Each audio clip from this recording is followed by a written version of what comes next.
So when we are born into the world, the first models, the role models of being a man or being a woman that we have are our parents. So if you're a little girl, you look up to mom as, well, the goddess, first of all. You look up to mom as what it is to be a woman. You look up to dad as God and what it is to be a man and what men are like. If you're a boy, you look up to dad as the role model of what it is to be a man. Dad is God. Mom is goddess. Mom is what women are like. And the interaction between the two, mom treating dad in a certain way, dad treating mom in a certain way, is the way you perceive that masculine and feminine relate with one another. And unfortunately, the role models that most of us have are not the most balanced, embodying the ideal ever. The relationships between parents are not necessarily harmonious and loving in all moments, or balanced. There's lots of games in relationships, as we all know.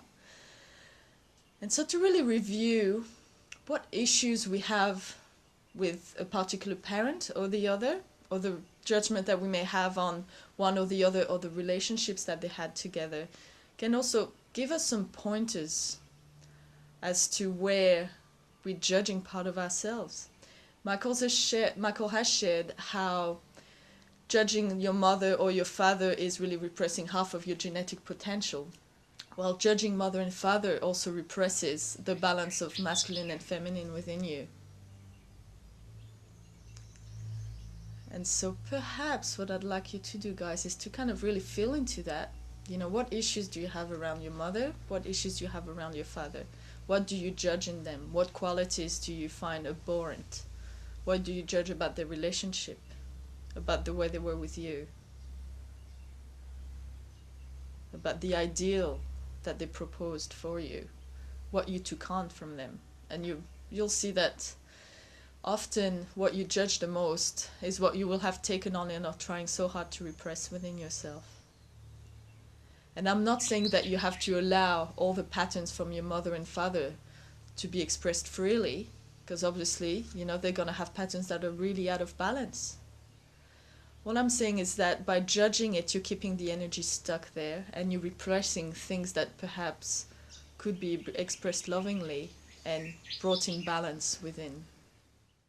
We seek to repress one or the other energy because we judge it. Perhaps we perceive that the masculine can be destructive, oppressive, violent.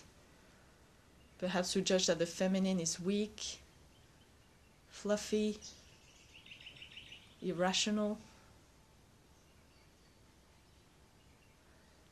It's very interesting to see what happens when people either move together or when they get married, and how the patterns kick in of what it means to be married, what it means to live in a couple, to live as a couple. And just generally, just unconsciously, all these patterns you've taken on from your parents, you know, you watch dad and how he did being a husband, and you watch mom and how she did being a wife. And unconsciously, all these patterns will just come on when you get married, and it's like they will play out, and you're going to find yourself turning into your mother or turning into your father and go, oh my God, this is the one thing I tried to get away from all these years, and here I am. So really important to get aware of all of this before they actually kick in and take over, and you go like, wow, and you have to deal with all of them, but you so swoop down in them that, you know, drama unfolds.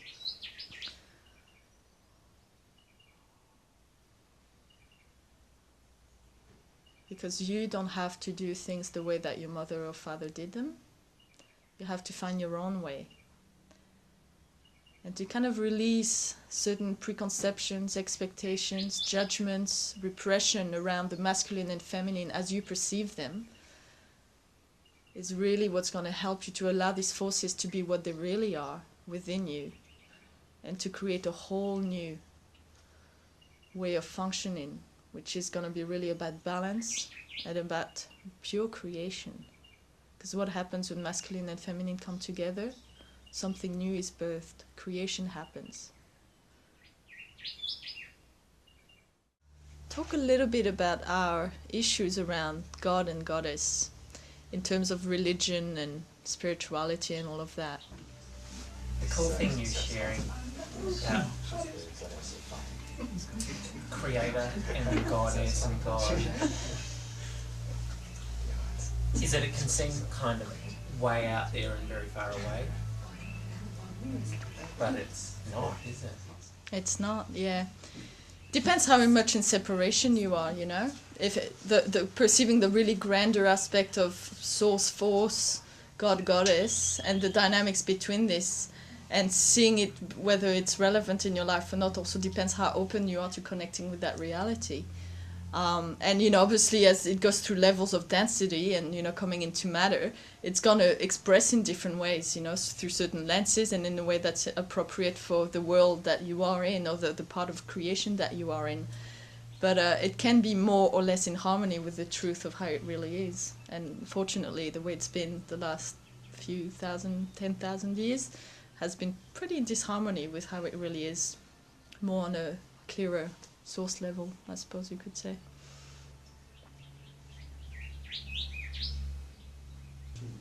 Yeah, and that's relevant for both men and women. A lot of these rites of passage where a young girl or a young man was put through a certain challenge where they would have to find themselves more and also connect with what it meant to be a man or a woman are not happening anymore. There's a lot of work being done by different women now for these rites of passage around the menarche, which is the time where girls get their first period, of bringing that transition and that rite of passage again. But the man aspect of it is still very weak, and there needs to be a lot of work done for men to be able to find how to express as a man in the best way possible, in the way that's the most appropriate for the age of Aquarius.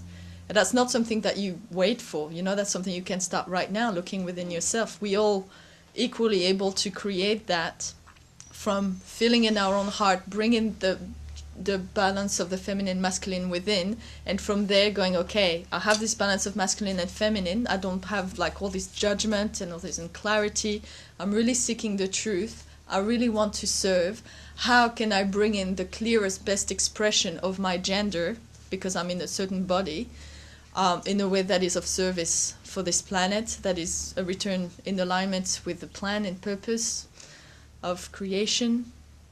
And there needs to be a lot more work done on this. I've come across a few projects that are starting to pop up now for, you know, men's circle and men retreats and stuff, trying to find, okay, you know, if a man isn't an oppressor and a destructive warrior, what can he be? Looking at different archetypes, different ways to express that energy in a way that is more balanced. And it will be the same for women. You know, women haven't quite sorted out yet what it means to be a woman.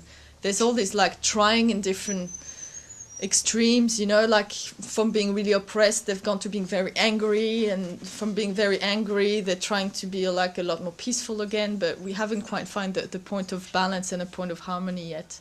And it's often like this, you know, when you grow up and you're a child, then you go through teenage where you really try to find yourself and you rebel against things. You can have a certain amount of anger, you try out different things, and it's not always the most harmonious time in your life. There can be lots of feelings and lots of conflict.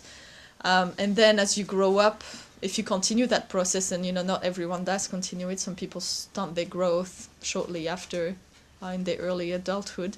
But if you continue with that process, you'll be working to find the balance, to find who you really are. And it's, you know, the female and male psyche on this planet are going through that process of finding who they really are as appropriate for this age of Earth life. And this is a process that we all need to participate in, and we each will have a unique expression. There will be certain general ways of doing it, certain things that are valid for the whole planet, but every unique individual will have a slightly unique slant on it. Yeah, important to remember, you don't have to clone yourself. And absolutes don't exist. The only absolute is change. This is the only thing that is constant, that always going to be there. There are no absolute in life. You know, there's only truth and the relative expression of that. And truth isn't really an absolute. It's beyond what you would consider an absolute. It just is. And it's about being really honest with yourself. You know, it's not about chucking out things that are a part of the mass consciousness, chucking it out just on principle because you want to be different. It's not that at all. But it is very much listening to your own song. But each one will be unique.